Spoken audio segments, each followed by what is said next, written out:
Welcome to Step 2 of the Amazon FBA private label journey, product research.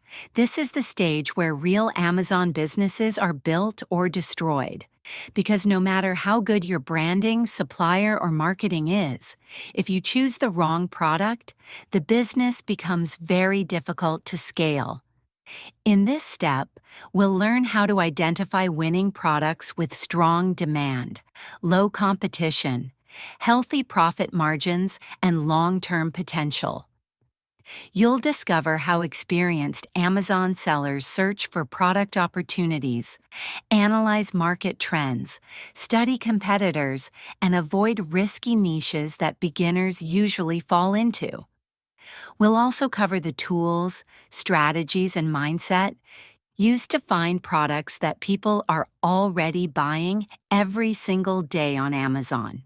Remember, successful Amazon sellers do not guess, they use data. By the end of this step, you'll understand exactly how to research products professionally and shortlist ideas with real business potential. So let's begin the most important stage of your Amazon FBA journey, product research.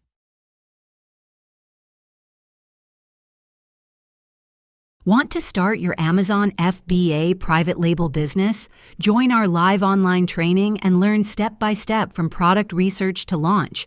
Limited seats are available today, so don't miss your chance. Contact now on WhatsApp and begin your journey.